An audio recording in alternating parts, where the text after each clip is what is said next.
All right, you guys, I want you to make a huge noise till he sits down on this couch. It's the one and only, it's Mr. David Tenant!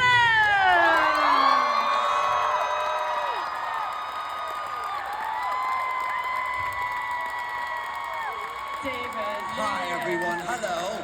How are we?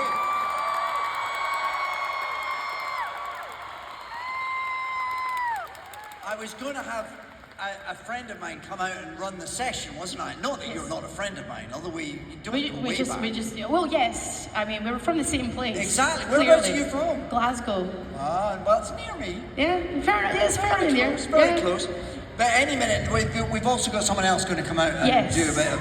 Yes. But they're late. Oh. So any minute now, when they come through that curtain, point and go, "You're late!"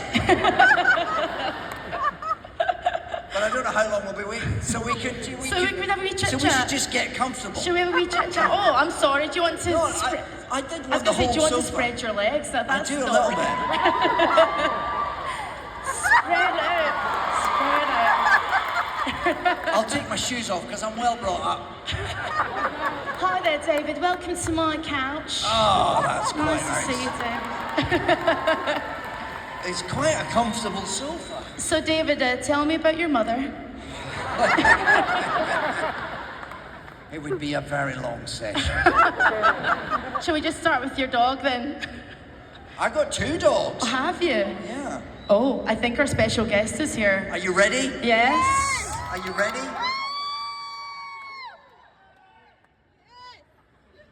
All right. Shall we go? Well, a special secret guest. Reveal yourself. Reveal yourself.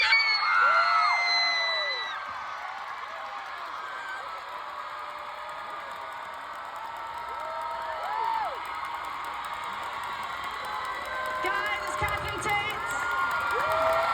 Hello. Here we are. Thank you very much. I'm sorry, I just have to start by saying I didn't know you were going to be here. I'm joking. Hello, what about this, eh? Oh, it's quite a comfy sofa you get. I know, right, all right, ain't it? Yeah.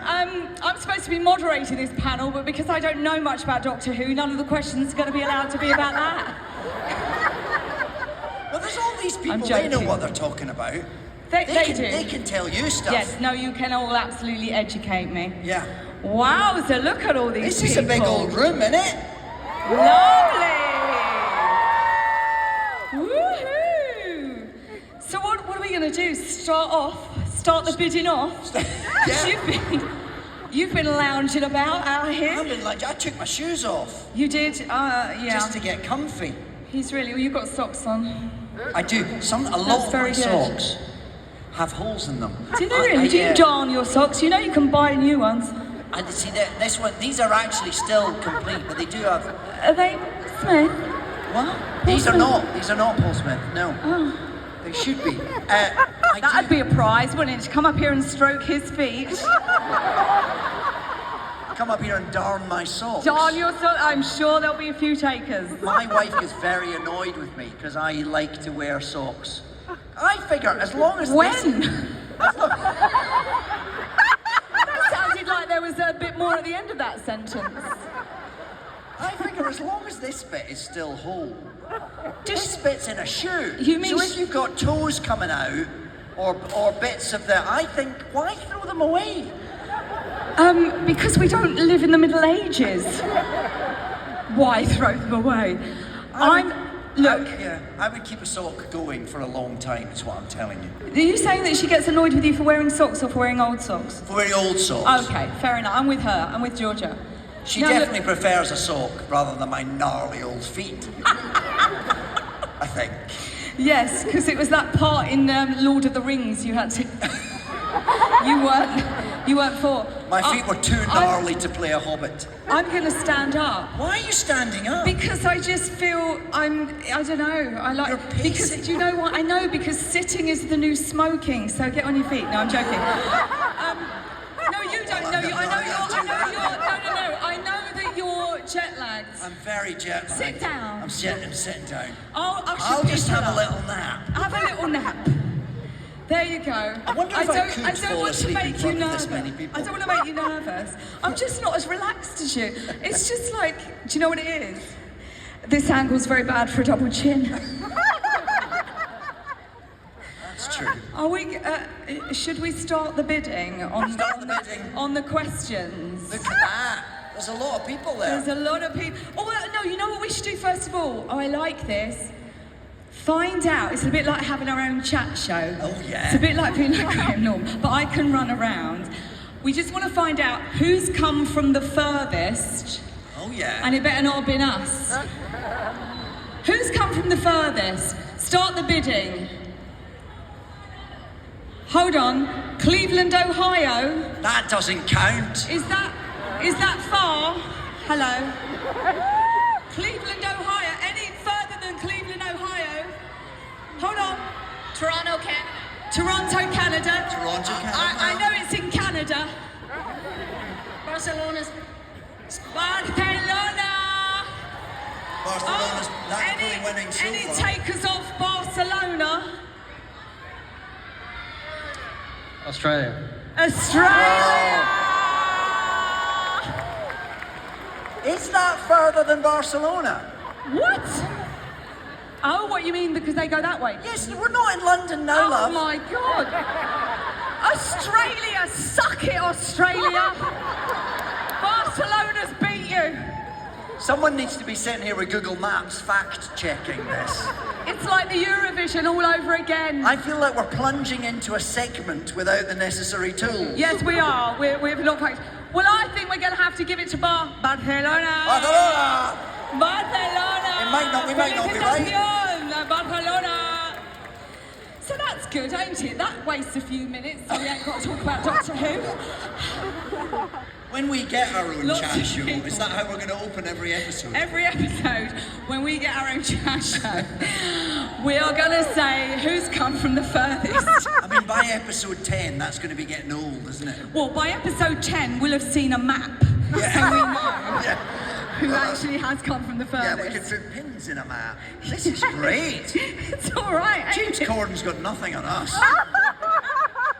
We don't even need guests. We just point at a map and go, is that further than us? Not sure, we'll see. And move on. Move on to the next segment, which will be another No map. idea. Which is the furthest miles? No idea. No Next. idea, but I tell you what, we'll be giving away prizes. Oh, yeah. That'll bring the advertisers in. No content, just prizes. Hello over there, how are ya?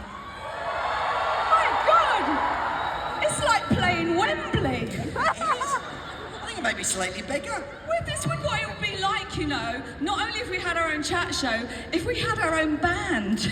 Oh. This is what it'd be like being rock stars. I mean, a bit similar. We don't have any A songs. bit similar, except we wouldn't have the daylight lighting. No, probably not. We'd have something a bit more explosive. So we've got a chat show without any guests or a band without any musicians. Is what we're currently looking at. I'm feeling hopeful. Well, I think these people are lined up Come on, to let's take ask, some questions. to ask some questions. I'm going to Hello. sit on the back of a sofa because I like to find a way of...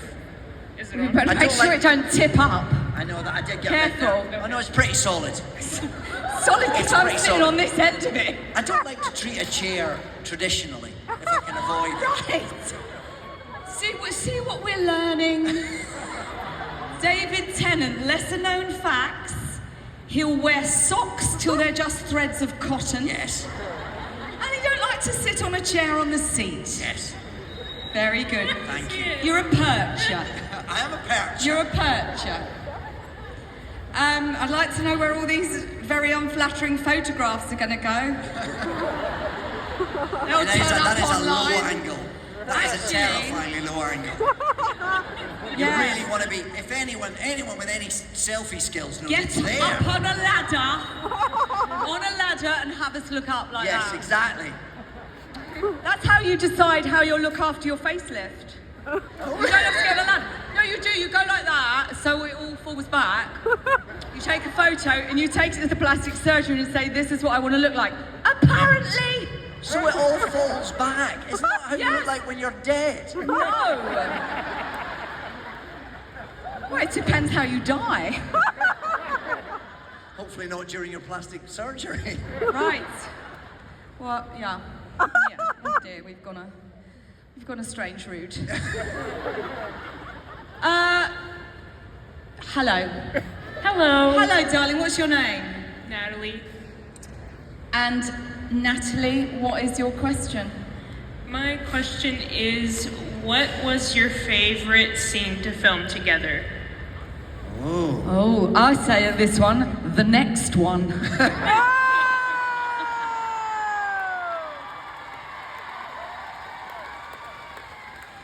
You realise that's just made everyone think there is a next one, and now there's some sort of secret we're keeping. No, there's not, but that will be it.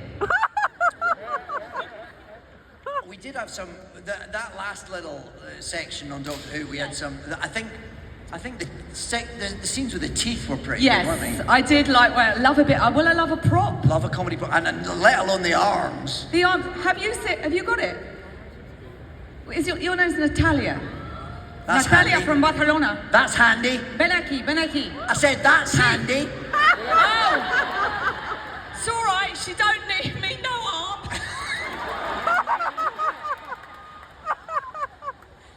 We did do a lot of puns when we were doing this, didn't we? We did a lot of puns. Oh, we did a lot of puns. Yeah. But look, Natalia from Barcelona has cosplayed me and done the arm. My arm is too long. Yeah. These were good scenes though, They were weren't they? great We fun. loved these scenes. Yeah. You dragging your big old fist And around. and you could do it. You could move them, so they were little sort of what are they called? Like- Like pistons inside that you yanked at. Mine did, and they Handles. spent that all on yours. Oh yeah, I got the hand. Yeah, you got the hand that moved. Yeah. I got the hand that dragged. But it was actually so. Do you remember? It was so heavy. The actual one. Out of shot, there was two people holding it up, wasn't there? I'd go, my arms are too long, and then two people had to hold it up into frame. Yeah. So there we go. That's behind the scenes little insights. Isn't Little it? hand Little scenes, gems. little sign. Anyway, it's lovely to see you. This is how we should greet people at cons. Hello. That's how I hug people now. It's a solution if we have another pandemic, isn't it? It's everything. We can keep going. We just Well, you have to extendable be at an arms. arm's distance. Do you remember that? You have to be at an arm's distance. Gracias. So, I would say in answer to that question, those scenes were Those pretty scenes, great. they were really good, yeah. We had props, we had teeth and limbs. Yes. And also one of my favourites from that run, although I didn't realise quite how significant it was at the time, was the final scene we did with Bernard. Oh, I know. Because we thought we were going to get Bernard Cribbins, who played Wilf, who we were so thrilled, yes. Who we had hoped was going to be in those episodes more. And we only in the end got one scene with him, but it means an awful lot that we did. Yes. That he was there represented at all, but there was a lot of other scenes we unfortunately didn't get to film. Yeah. But I will always be very grateful that he was in that one. Wonderful. And also, Russell's so brilliant that we kind of finished his story, we completed it as the family, that Wilf was off shooting moles. Yeah. And so he was there. You know what I mean? He absolutely. was there. Yeah. Next wizard, I'm going to say. Yes. Are you a wizard? No. No. I'm just a child who got lost on Halloween. You're a child who got lost on Halloween. Oh, I love that. That's good. Wow. That's good. My name's Historian. My question is for really both of you. What is your favorite monster in the entirety of the Doctor Who series? Well, you better take this one. Oh. No, I actually know mine. Do you? I do. And you know why? Because I pay attention, David. Since when? I pay attention. When did this start? It was about 10 years ago. No, it astonishes even me that I know this. Yeah. It's the Vashta Narada. Oh, yeah. Because I remember there was a line in it that I just thought encapsulated everything about something that could scare you and keep you up at night, but being so brilliantly minimalist at the same time, and that is, it's not every shadow, it's any shadow. Oh, yes, that is good. Do you see? That is good. Yes. Brilliant, because you can never rest. And I think that's brilliant, the Vastenrada. Yeah, very good. Mine always were the Zygons, which was one from, that's old school. Oh, we're okay. Talking, we're talking I don't remember. When I was a kid, the Zygons, I loved them. Because they were a very particular design, so big cone-headed things with suckers all the way down them. Oh. And I always hoped they'd return. Yes. And they didn't. And then when I came back for the 50th anniversary special, they did. They were in, obviously you know this, they were in Day of the Doctor, that one that I did with Matt and Joan Hurt. Thank you. And then when you see them up close, you think, oh, they're a bit silly, really, aren't they? What, those suckers on the head? They're big orange men with suckers on the head, but I still have quite a fond spot for them. They can turn into anybody as well. Oh, that's nice. Yeah. So they turned into Queen Elizabeth. Shapeshifters, Look at if you will. Look at all the terminology these days. Which is yours favourite? Yes. My favorite? The potato heads. If you know what The Sontarans. Sontarans. Yes. Oh, what's it? The potato heads. Yeah. Potato heads. Interesting little fact. The Sontarans, I didn't know until we were a good about week and a half into filming. Do you remember? Oh, I remember. Oh, I remember this. I didn't know that there were people in them. I didn't know. And then they literally went one day, okay, that's lunch. And they opened and someone popped up and I nearly died.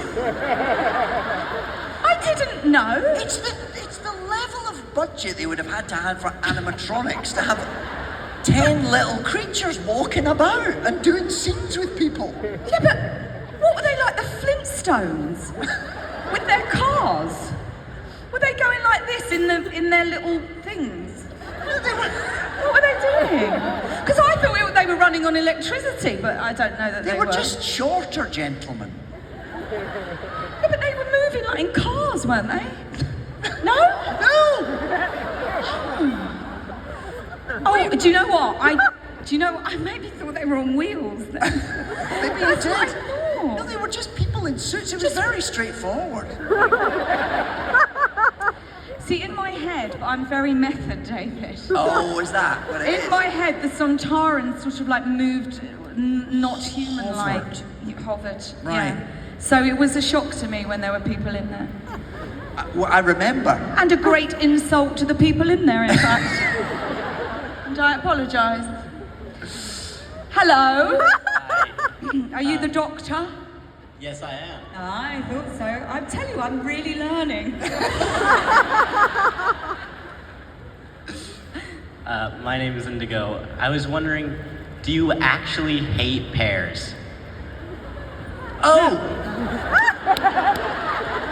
Pairs of what? The fruit. The fruit. Oh, the fruit. This is because in one of my episodes, the doctor said I hate pears. Ah. Yeah. I don't hate pears, although I don't have a great reaction to pears.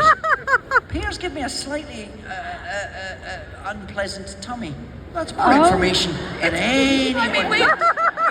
really, no one asked for that, did Nobody. they? Well, Indigo did. Oh, fair enough. Yeah. Well, to be fair, he didn't know that we were going to He get... didn't know it was going to go there, but We he didn't asked know the we were question. going to go into your He bowels. had to accept all the possible answers when he asked the question.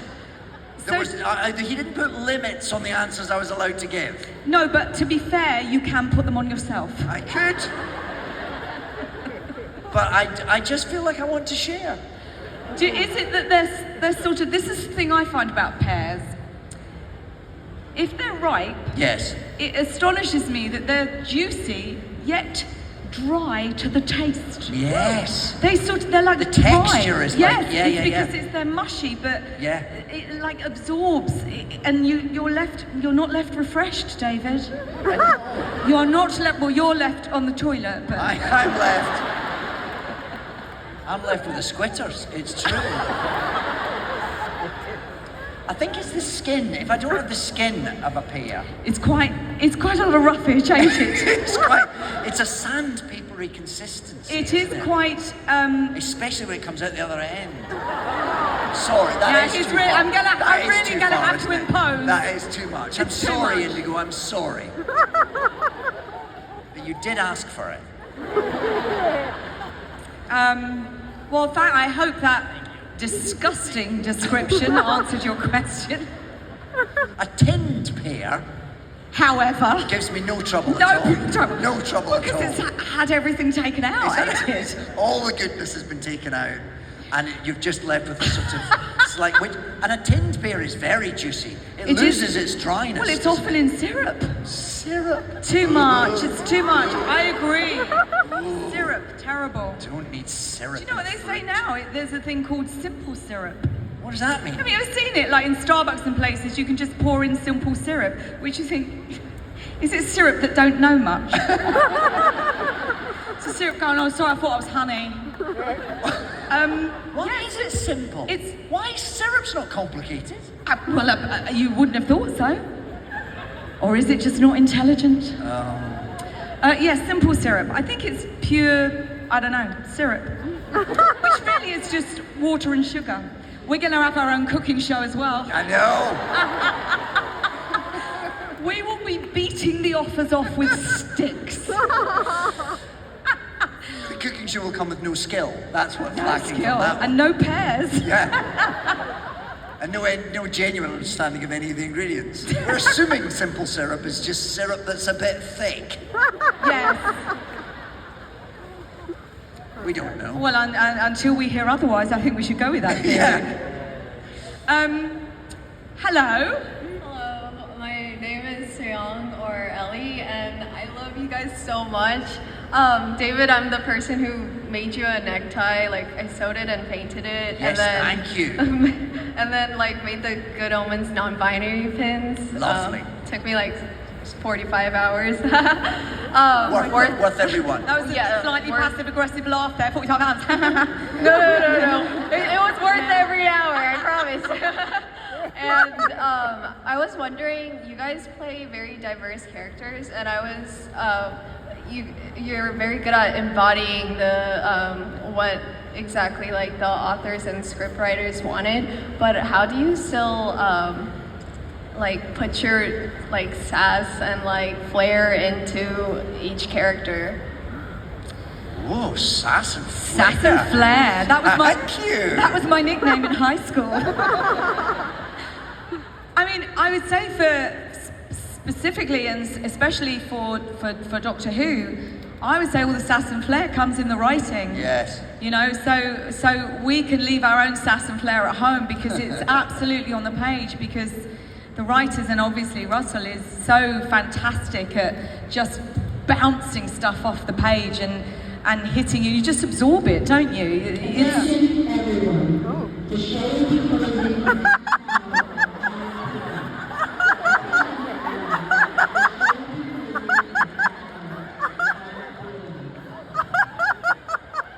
We've been invaded. That was quite creepy, wasn't it? It's not very welcoming, is it? Half an hour, you're out. Yeah. But also a slightly sci-fi kind of voice, too. Yeah. Did they just cut through the speakers? Is that just what happened? I Did don't we get know. overruled by the voice of God? We're assuming. Let's hope. Was that God? It's not how I'd imagined God. No. I'd always imagined more Morgan Well, Freeman. I always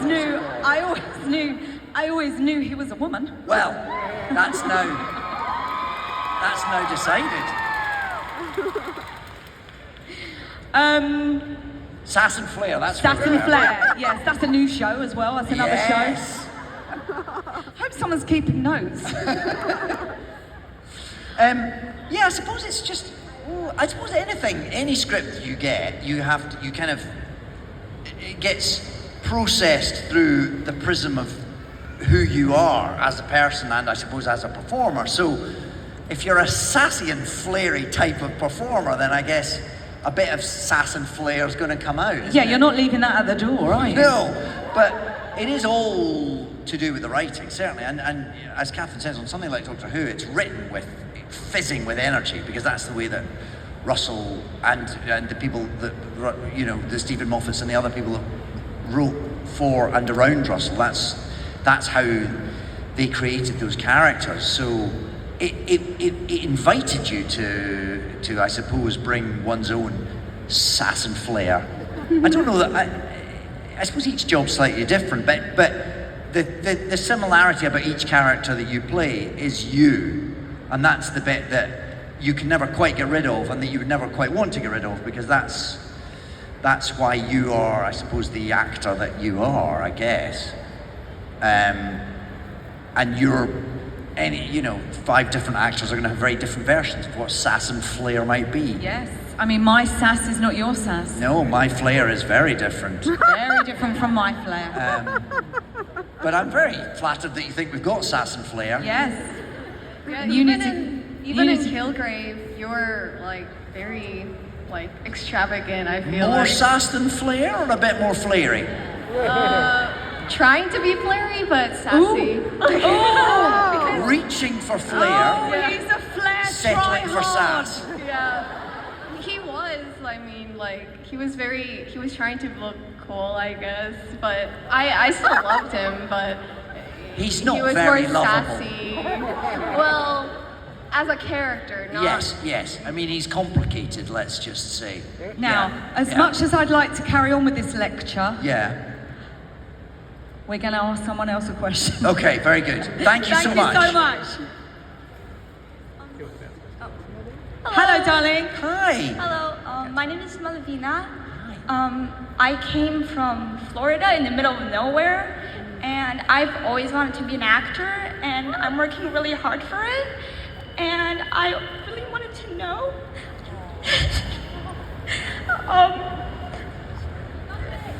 It's all right, darling. Take your time. Come on. What got you started? What got us started? Wow. To make the decision to be an actor, I mean, gosh, it's so many things, isn't it? I suppose it's a lot. It was definitely watching TV for Yes, me. watching TV. And also for me, I think it was a large part of it when I was at school, that surprisingly, I was bullied. And I realised that my way through the bullying was to be funny. And it's because comedy deflects, and it also can actually dissect, and it can get to the root of something, you know what I mean? So if someone's coming at you, I realised I had this facility to come back with the confidence of being funny, and it sort of turned it around. And then I realised, oh well, I'll take that elsewhere. But it kind of was my armour.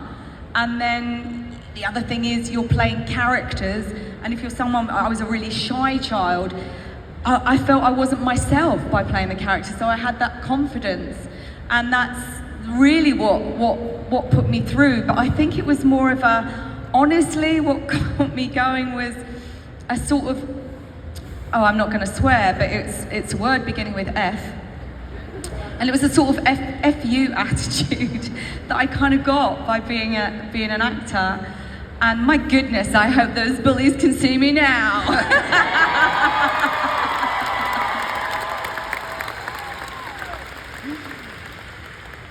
Yeah, I don't really know why I decided I could or would or should. I just sort of, it's definitely there's something akin to what Catherine's saying, that sense of not feeling like any of those people that I was watching telling stories, the characters that I was watching in shows, the things that I suppose I aspired to be, and thinking I'm not those people at all, but I could pretend to be those people.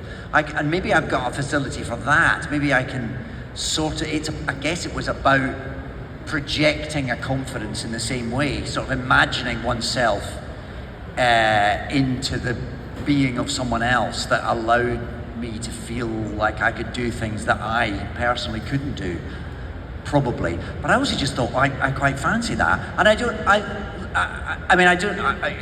you're saying you came from the middle of nowhere. I didn't come from the middle of nowhere. I came from a town in Scotland, but there weren't any. I didn't know any actors. I didn't know how you did that or there were no precedents around me. So it was always a slightly. I don't really know why I thought I could, other than I suppose the sort of blitheness of being young and idealistic. I just thought, well, I'll do that. That looks fun. And then the idea sort of developed as I grew up, I suppose. But good luck to you, and why not? Because yeah, of course you can do it. Good luck. And also, as an ironic little footnote, one of the reasons that steered me into acting was I couldn't type.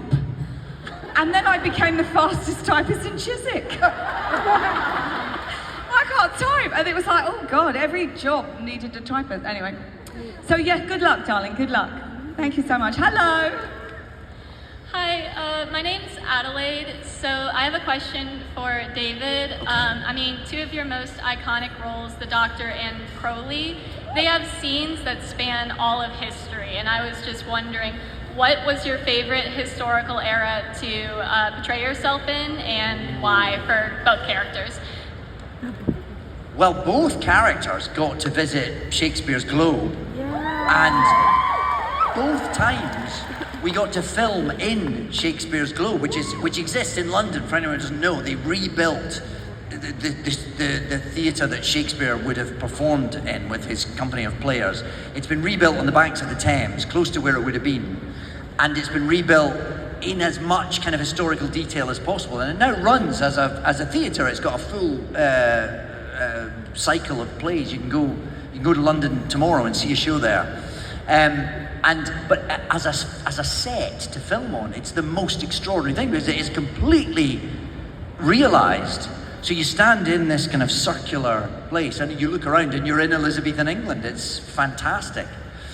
And we got to film there on Doctor Who, which was wonderful, and we got to do it for Good Omens as well, actually. So both those characters, filming those scenes, which were supposed to take place in that time, in the most extraordinary set that could never be, no production design, would ever be able to make it in such extraordinary detail. That was a real treat.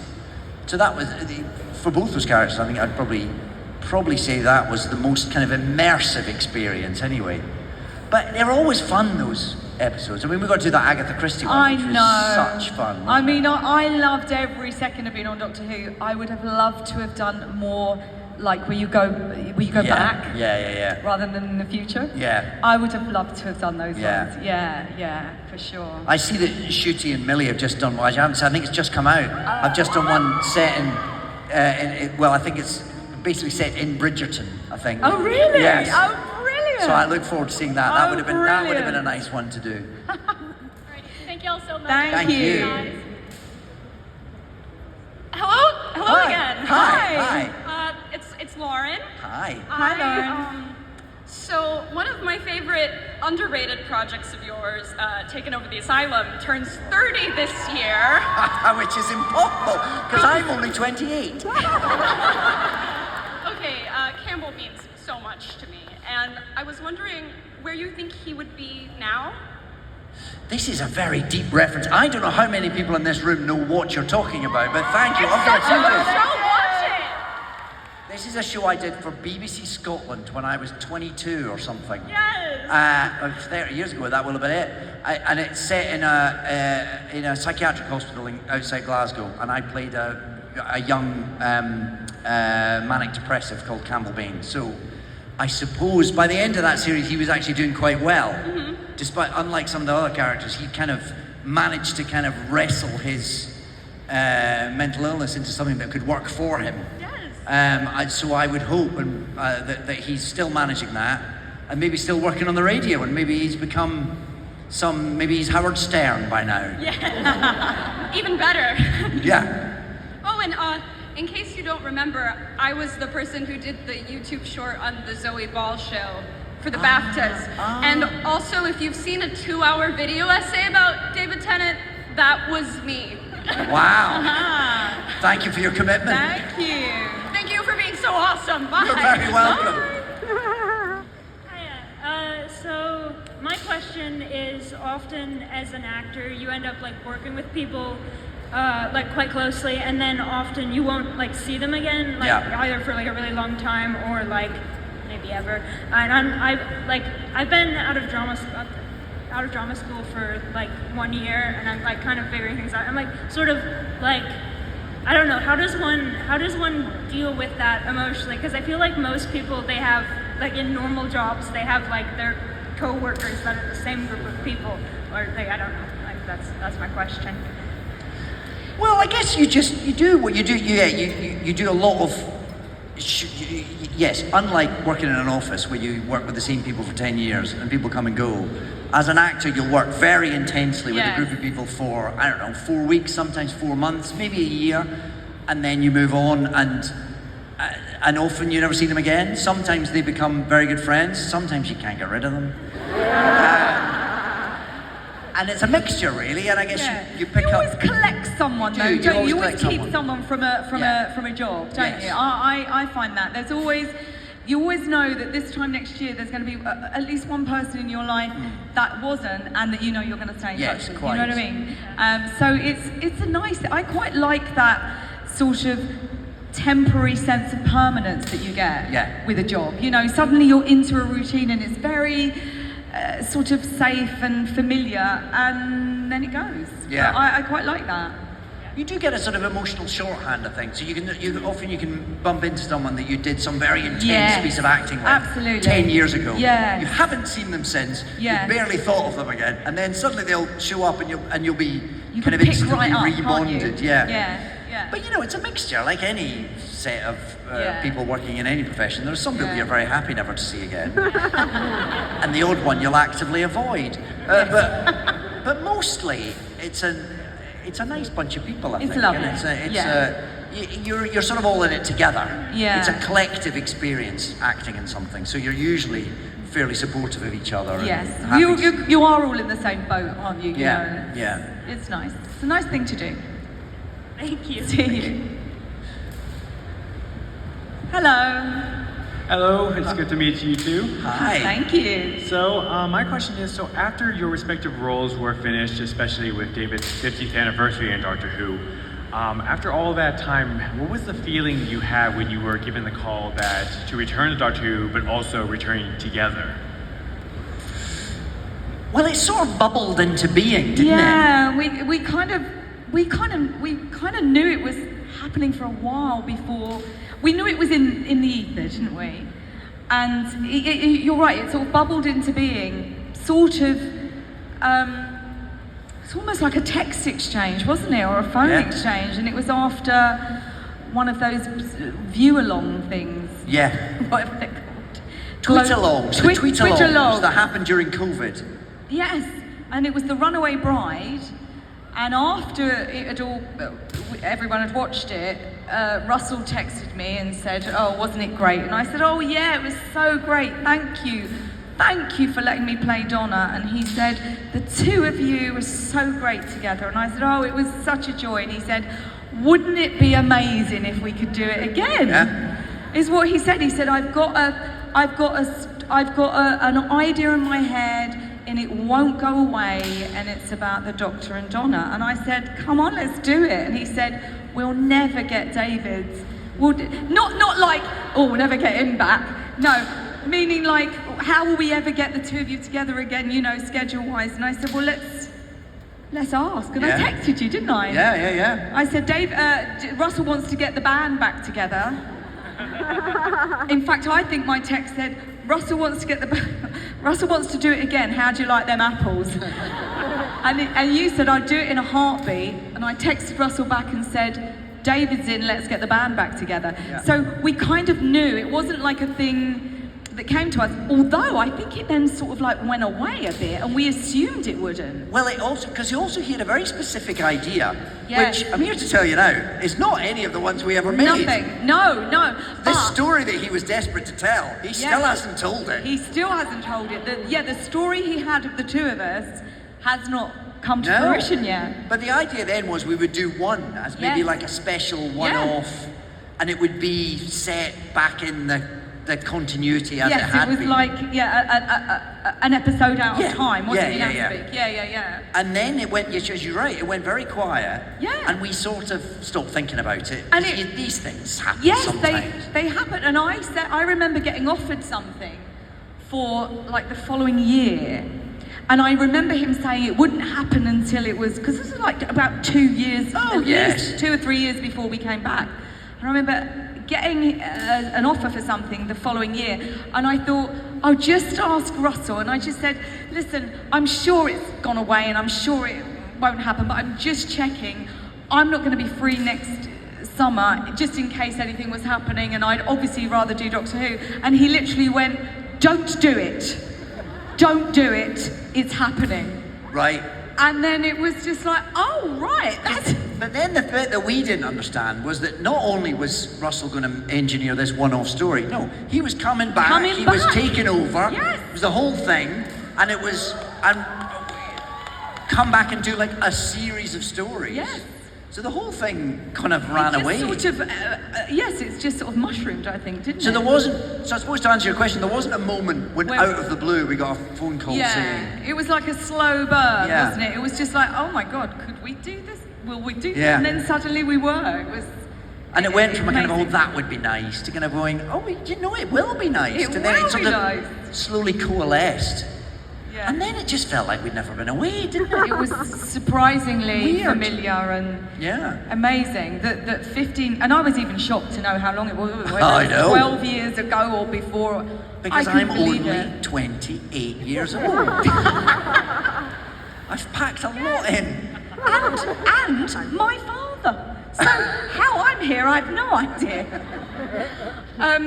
Yeah, it was it was still amazing though. When the sort of the penny finally dropped. Yeah. When we got those scripts. Oh, it was so exciting. When we got the scripts through, I mean, that was amazing. Yeah. And that you got your ending. Oh, yeah. That ending. Yeah. And I remember calling and going, because I think I wanted something like spectacular and extraordinary, and that, you know, that something. And I texted him and went, or spoke to him, and I went, it ends with us eating apple crumble in a garden. That's a spoiler if anyone's not seen it. Sorry. But it was the right one, wasn't Yeah. it? It was the was lovely. absolute right ending. Yeah. It was amazing. Yeah. And we're glad to have you back. Thank you so much for your Thank time. you very much. Thank you. You both are fantastic. Thank you. Hi, I'm Maggie. Hello. So I know you've been asked about like your favorite scenes and everything to film. My question's a little bit different. I want to know if there was ever a point where you were filming something like really out there and really weird that you just stopped and thought to yourself, what the hell am I doing? Like, how did I end up here?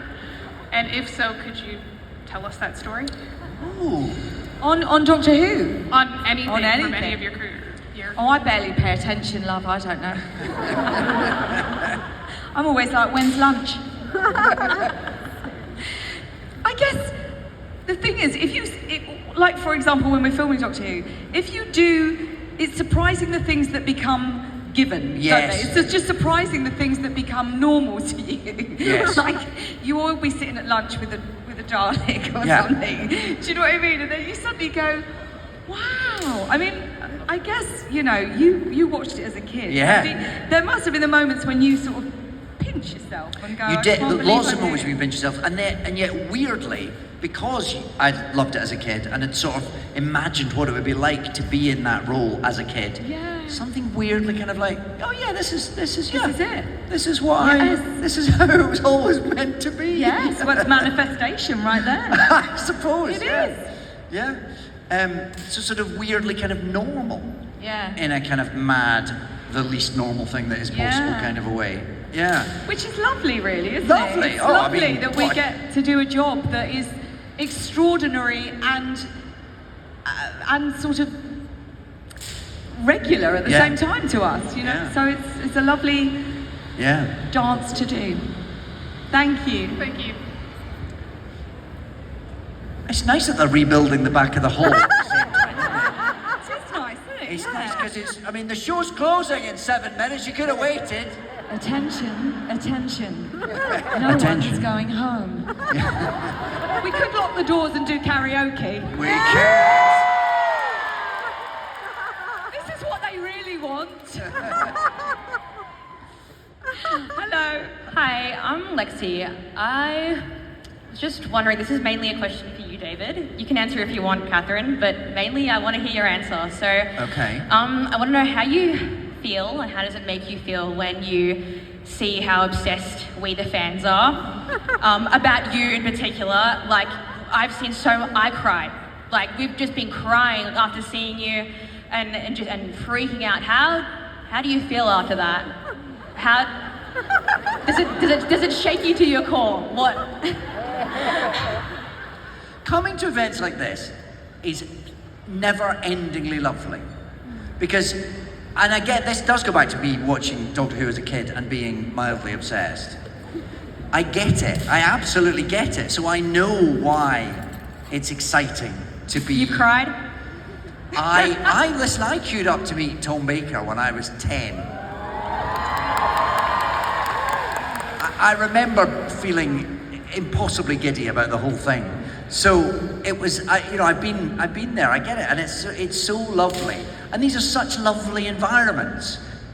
These feel like inclusive, safe, wonderful places to be, and what a wonderful enthusiasm to have. You know, what a great thing to be.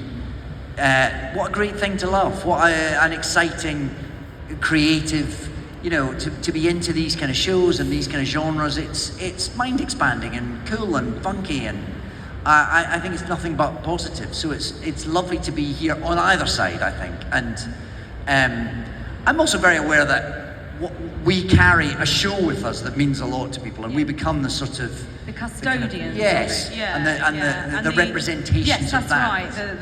The standard bearers of that sort of era. Yeah, which is Yeah. lovely and humbling and a And great, you pass a great it on. privilege. Yes, exactly. As people passed it, you know, Yeah. to us. It's lovely to be responsible for something that means that much to people. It's a privilege. And also, if I could just say, genuinely, you couldn't meet nicer people Yeah. than Anta Khan. You just Yeah. couldn't. Y'all Yeah. are fantastic. I mean, really, genuinely, as you say, it just exudes from people. It is a kind place, and that's really important. Yeah. You're kind to each other, Yes. and that's wonderful. Thanks I mean, so I much. don't like you. it, but there you go. Are we in a last question situation? Oh, we are. We're in we a last are. question Yes, stand situation. up. Attention. Oh, I hope it's a It's good the one. last No question. pressure. So again, my name is Cece. Hello. Hello, darling. So my question is, so the doctor basically went through a lot of trauma, dealing with a lot of mental health technically, and you were part of, going through the big trauma, losing your best friend, losing the love of your life, all of that. And then you were brought back and you got to experience facing that trauma head on with Neil, and then also going through that closure process. And so I was wondering, what was that like, being brought back to be part of that process, basically? Well, like Catherine said, it was lovely, unexpected, and kind of perfect. That the way that Russell took that character, I think that's why he wanted to do it, wasn't it? Yes. Yeah. He wanted to sort of finish that character's story to allow him to, although it's the same character, it's the same person, but it kind of finishes one story and starts another. And I think it's all the things you described. And what Russell does brilliantly in his writing, he's writing about the 15th moon of Zargon, and it's all sort of about people that float through walls, and it's all mad, mind-expanding, lunatic stuff, but it's always very human and emotional and tied to the reality of I know the Doctor's an alien, but it's tied to the reality of what the human experience is. So I think it made perfect, lovely, unexpected sense. And it made the sense of this alien, I mean, and bite me, alien boy, but this alien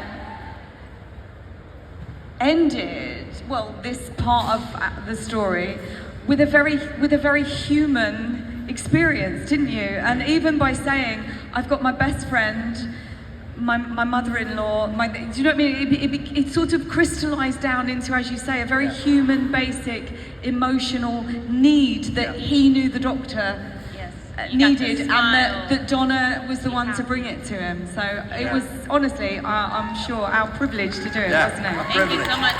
Love you both. Come on. Dallas! Thank you so much! Thank you so